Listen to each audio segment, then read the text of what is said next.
Welcome students. Today we are going to discuss unit first, read to the wild savior. વિદ્યાર્થી મિત્રો, અગાઉના વિડીયોમાં આપણે જોયું ધ વાઇલ્ડ સેવિયર એટલે કે જંગલી હિંસક એક રક્ષક બની જાય છે. તો આપણે લેસનના 2 પેરેગ્રાફ જોયા હતા. આગળ જોઈએ હવે. Alibhai was a traveller who covered long distance on foot. કહે છે કે અલીભાઈ એક મુસાફર હતા હુ કવર્ડેડ લોંગ ડિસ્ટન્સ ઓન ફૂટ એટલે લાંબા સમય અથવા તો લાંબા અંતર પગે ચાલીને કાઢતા હતા. ઇન ધ હિમાલયન માઉન્ટેન્સ, હિમાલયની તળેટીમાં. હી લવ ટુ ઓબ્ઝર્વ નેચર. એમને કુદરતી નજારો ઓબ્ઝર્વ એટલે કે અવલોકન કરવાનો બહુ શોખ હતો. He went from village to village. એક ગામથી બીજા ગામ એ આ રીતે પગે ચાલીને અંતર ગાળતા હતા. Town to town in the mountains, selling dry apricots, herbs and medicines and precious stones he had collected during his travelling.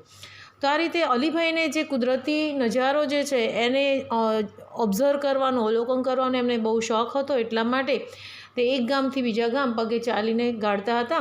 અને એ દરમિયાન તે કહે છે કે ડ્રાય એપ્રિકોટ્સ, હર્બ્સ, વનસ્પતિ, દવાઓ, પછી તેનું ઔષધ એ બધું ત્યાંથી લઈ જઈને એક ગામથી બીજે ગામ જાય ત્યારે વેચતા જતા હતા અને પોતાનું ગુજરાન ચલાવતા હતા. Where have you been this time? Ask Ramsingh. કે તમે કેટલો સમય અહીં રહેવાના છો? અહીં કહે છે કુદરતી ઔષધિયા તેમજ દવાઓ, સુકાર, જરદારુ, પર્વતની ગામે ગામ આ બધી વસ્તુ વેચતા હતા. રામસિંહે પૂછ્યું, હાલમાં તમે ક્યાં રહો છો? અહીં કહે છે ને કે વેર હેવ, અહીંયા કહે છે કે આસ્ક રામસિંહના where have you been this time? તો કહે છે કે હાલમાં તમે ક્યાં રહો છો? તો I went up the high mountains up to the border of Indian and Tibet. કહે છે કે હું ભારત અને તિબેટની સરહદો સુધી, પર્વતોમાં ઊંચે સુધી હું ગયેલો છું. દેટ મીન્સ કહે છે કે તિબેટની બોર્ડર સુધી પણ એ પોતે ચાલતા ચડેલા છે. અલોન આસ્ક નીલમ. નીલમ પ્રશ્ન પૂછે છે, એકલા? Of course I am use to it. અલબત્ત, શ્યોર, એમ કે I am use to it એટલે કે કહેવામાં કે હું એનાથી ટેવાયેલો છું. વેલ, સરસ. અહીંયા કહે છે કે I shall stay here only for a night. અને કે હું અહીંયા એક જ નાઇટ રોકાવાનું છે. Tomorrow morning I shall leave. He said એટલે કે અલીભાઈ એવું કહે છે કે અહીંયા હું એક જ રાત રોકાવાનું છે. આવતીકાલે મોર્નિંગમાં હું અહીંથી જતો રહીશ. નો અલીભાઈ, નો. ના અલીભાઈ, ના. We won't not let you go. અમે તમને અહીંથી જવા દઈશું નહીં. You have to tell us your hill stories, said Neelam. Neelam એમને કહે છે કે તમારે અમને હિલ સ્ટોરીઝ એટલે કે ટેકરીઓ પર રહેલી અમને એક વાર્તા તમારે કહેવી પડશે. આફ્ટર લોટ ઓફ ઇન્સ્ટન્સી, અહીં કહે છે ઇન્સ્ટન્સીસ એટલે કે બહુ આગ્રહ કર્યો ત્યારે he agree to stay for 2 days. અને ત્યારે અલીભાઈ ત્યાં રોકાવા 2 દિવસ સંમત થયા. That night they all kept awake till late. અને બધા જ એમની જોડે મોડી રાત સુધી જાગે છે. સિટિંગ ઓન હિઝ બેડ, એમની પથારીની આજુબાજુ બેસીને listening to his interesting traveller experience. અને આ રીતે પોતે રસપ્રદ રીતે એમની ટ્રાવેલિંગ, એમની મુસાફરીનો જે અનુભવ છે એ સાંભળવા બધા બેસી જાય છે. Alibhai began telling his story. અને અલીભાઈ એમને વાર્તા કહેવાનું શરૂ કરે છે. It was almost couple of hours to the nearest village. અહીંયા કહે છે, હવે સ્ટોરી કહે છે એની જે એનો જે પાસ્ટ એક્સપિરિયન્સ છે અલીભાઈનો એ નીલમને ડિસ્ક્રાઇબ કરે છે. કહે છે કે it was almost couple of hours to the nearest village. અને કે ગામના થોડાક નજીકમાં જે હતો. I was only a few miles away from the border of Indian and Tibet. આમ અલીભાઈએ કહ્યું કે ઇન્ડિયા અને તિબેટની સરહદથી થોડાક જ માઇલ દૂર હતો. I was hungry and set down to enjoy my lunch. હું બહુ ભૂખ્યો થયો હતો અને હું ત્યાં મારું બપોરનું ખાણું ખાવા બેસ્યો. It was totally quiet everywhere expect some birds chirping sometimes. અને આજુબાજુ ટોટલી શાંત હતું. ક્યાંક થોડાક પક્ષીઓનો ચહેકવાનો અવાજ આવતો હતો. I had hardly had a few morsels when I heard soft. અહીં કહે છે કે સિવાય નીરવ શાંતિ હતી. મેં થોડાક જ કોડિયા લીધા હશે ત્યાં તો મને હળવો ધીમો ગુરકાટ સંભળાયો. I heard soft feeble growls. I was alarm because from the sound, અને આ રીતે એને એ ગુરકાટ સંભળાયો, હું સાવધ થઈ ગયો કારણ કે અવાજ પરથી મને ખાતરી થઈ ચૂકી હતી કે અન્ય કોઈ કે તે અન્ય કશું નહીં પરંતુ એક રીંછ હતું. કહે છે ને કે it was nothing but a bear. I quickly close my tiffin box and bent low, અને તરત જ એને તેનું ટિફિન બોક્સ બંધ કરી દીધું અને વાંકો વળી ગયો. So that the smell of food and my body were not carried by the strong breeze to the monster. Monster એટલે કે રાક્ષસ, જનુની એમ, અને બ્રીઝ એટલે કે પવનથી. કારણ કે કેમ એ વાંકો બેસી ગયો, કહે છે કે so that smell of food, કે એના ખોરાકની અને એના બોડીની જે સ્મેલ જે છે પવનથી એ મોન્સ્ટર એ રાક્ષસ સુધી જઈ શકે નહીં.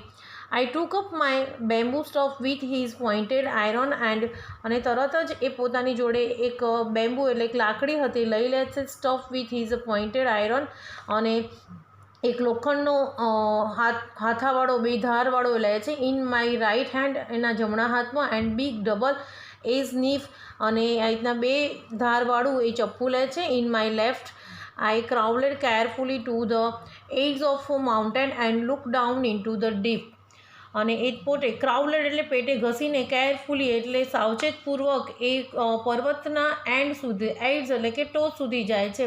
And look down into the deep narrow valley, valley એટલે કે ખીણ, અને એ નીચે જોવે છે એક સાંકડી ખીણમાં. Soon my eyes caught sight of two tiny snow leopard cubs. Cubs એટલે કે બચ્ચા, અને લેપર્ડ એટલે કે ચિત્તાના, અને એને તરત જ એની આંખોમાં એ ચિત્તાના બચ્ચા બરફમાં જોવા મળે છે. On a small flat pieces of land on the slope of the opposite mountain, અને પોતાની જે પર્વત પર હતો એ પર્વતની ઓપોઝિટ દિશામાં જ ત્યાં હતા. Oh wow, what did they look like asked Neelam. Neelam કહે છે, અરે વાહ, તે કેટલા સરસ લાગતા હશે. દે વેર બ્યુટીફુલ, બહુ સુંદર લાગતા હશે તેઓ. There fluffy snow white furry coat match perfectly with the snow, said Alibhai.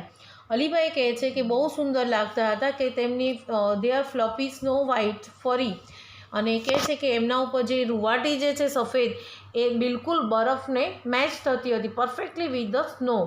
Sad Alibhai, અલીભાઈએ કહ્યું, as if visualizing them just in front of his eyes.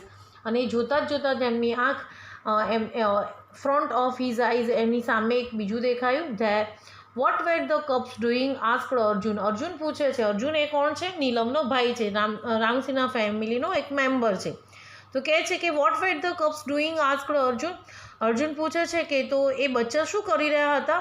They were playing, તે રમી રહ્યા હતા. Each one crouch on the snow and rolled their lovely green eyes at each other. એકબીજાની ઉપર એ ગોઠવણા ખાતા હતા અને એકબીજાની સામે જોતા હતા. Then one would jump on the other, એકબીજાની ઉપર એ લોકો કૂદકા મારતા હતા. They would wrestle for a while growling softly, અને આ રીતે એ બહુ જ ઉછળ કરી રહ્યા હતા. They would crouch again and બ્રેસલેટ અગેન, અને આ રીતે એકબીજાની ઉપર એ પંજા પણ મારી રહ્યા હતા. વોચિંગ ધેમ વોઝ ફન, આ બધું જોતાં બહુ આનંદ ક્રિએટ થાય છે. But I was worried to, મને બહુ ચિંતા પણ હતી, કારણ કે because the mother leopard could not be seen anywhere. અને એમ થયું કે અહીંયા, કારણ કે એની મધર લેપર્ડ, એની માતા પણ અહીંયા જ ક્યાંક હશે. The mother is very ferocious when she is with her cubs, અને એના બચ્ચાને જોઈને એ બહુ જ ફ્રેશિયસ એટલે કે એમ તેમની જનેતા આસપાસ ક્યાંક દેખાતી નહોતી. બચ્ચા ધરાવતી માદા ભયંકર હિંસક હોય છે, એવું અલીભાઈએ તારણ કાઢ્યું. Then what happen asked Neelam. પછી શું થયું? નીલમે પૂછ્યું. Well I kept close to the ground on my belly, અને કહે છે કે આઈ કેપ્ટ, હું મારા પેટને બળે જમીન પર ઊંધો પડ્યો જ રહ્યો. I was worried if the mother was around soon, અને એને એવો ડર હતો, એને બીક હતી કે માદા જે છે ક્યાંક આસપાસ જ હશે.